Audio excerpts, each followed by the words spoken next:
अस्सलाम वालेकुम जी। उम्मीद है तमाम लोग ठीक ठाक होंगे, खैर खरीद से होंगे। मैं ठीक ठाक हूँ अल्हम्दुलिल्लाह। कल की वीडियो के नीचे एक बड़ा इंपॉर्टेंट कमेंट एक शख्स ने मुझे किया है, एक भाई ने, उन्होंने अपना एक्सपीरियंस शेयर किया है कि कंपनी टू कंपनी जब उन्होंने शिफ्ट किया, यानी जब जॉब स्विच की है, तो उनका वीज़ा होल्ड पे चला गया। और उसकी रीज़न उन्होंने बताई कि उनके पासपोर्ट की जो वैलिडिटी थी ना, वो 6 मंथ से कम की थी। जॉब उन्होंने स्विच कर ली, उसके बाद उन्होंने पासपोर्ट भी अपडेट करने के लिए दे दिया, बट प्रॉब्लम ये आ रही है कि अब उनका वीज़ा नहीं निकल रहा, होल्ड पे चला गया। तो इसकी क्या रीज़न हो सकती है, क्या वजह हो सकती है?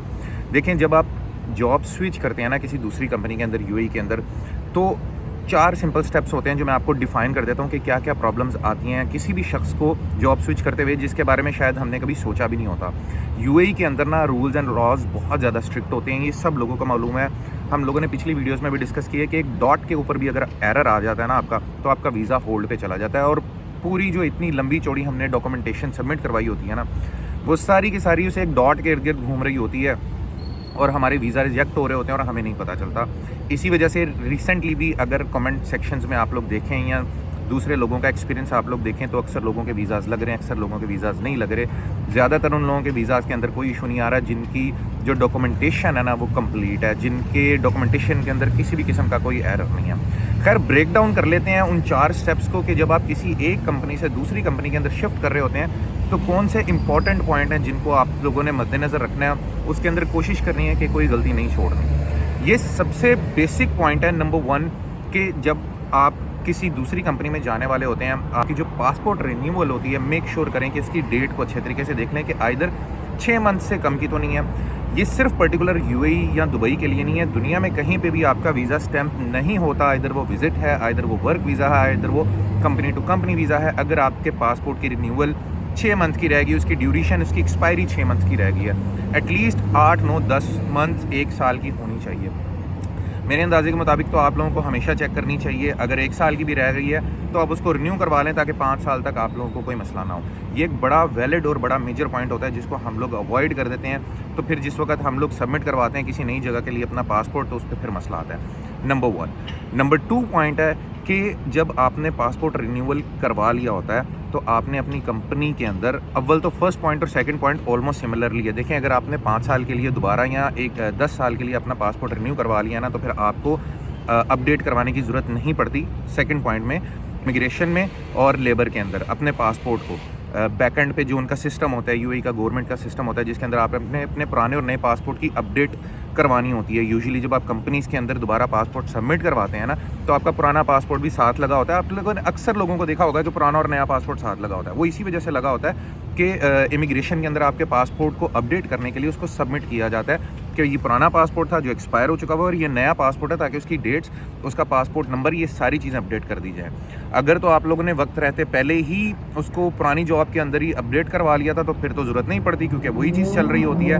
बट लेकिन अगर आप उसको जॉब स्विच करने के बाद अपडेट करवा रहे होते हैं, तो फिर आपके लिए बड़ा मसला बन जाता है। जब आप लोग ट्रैवल भी करते हैं तो आप लोगों ने देखा होगा कि अक्सर लोगों के 2-2 पासपोर्ट साथ जुड़े होते हैं, स्टैम्प किए होते हैं, स्टेपल किए होते हैं ना। उसकी रीज़न ही यही होती है ताकि अगर इमिग्रेशन के ऊपर क्रॉस करते हुए आपको कोई चेक करे तो आपके पास वो पासपोर्ट मौजूद हो। तो ये सेकंड पॉइंट है कि आप लोगों ने उसको इमिग्रेशन के अंदर अपडेट करवाना होता है, जो कि आपकी कंपनी ही करती है। और यूजुअली समटाइम्स प्रॉब्लम आती है जिस वक्त आप जॉब स्विच कर रहे होते हैं। नंबर 3 पॉइंट, जो आपकी एग्जिस्टिंग कंपनी होती है वो फिर आपका लेबर और इमिग्रेशन कैंसिल करती है। जब वो आपका लेबर और इमिग्रेशन कैंसिल करती है, तो थर्ड पॉइंट के बाद आपकी जो नई कंपनी होती है वो आपको ऑफ़र लेटर जारी करती है।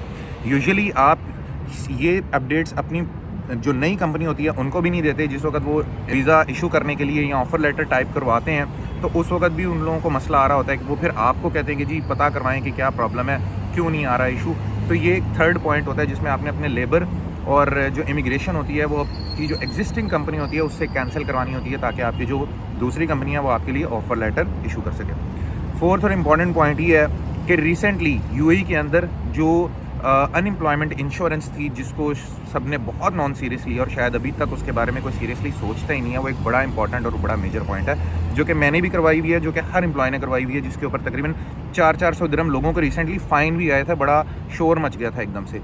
ये एक वो मेजर पॉइंट होता है कि आपने उसको भी चेक करना होता है कि आइदर आपकी जो अनएम्प्लॉयमेंट इंश्योरेंस है उसके ऊपर कोई फ़ाइन तो नहीं पड़ा हुआ आपको, आइदर आपने वो टाइम रहते करवा ली थी।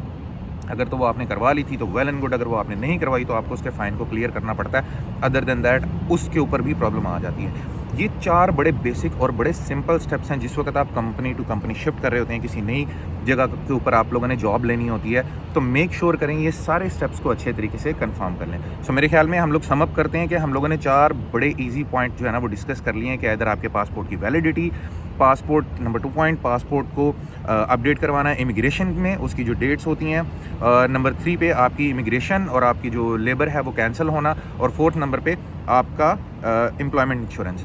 उम्मीद है आप लोगों को मैसेज समझ में आ गया होगा और उस भाई को भी पता चल गया होगा कि क्या प्रॉब्लम हो सकती है। इंस्टाग्राम पे जाकर फॉलो कर लें, लाइक करें, शेयर करें, सब्सक्राइब करें। मिलते हैं अगली वीडियो में, अपना ख्याल रखिएगा। अल्लाह हाफिज़।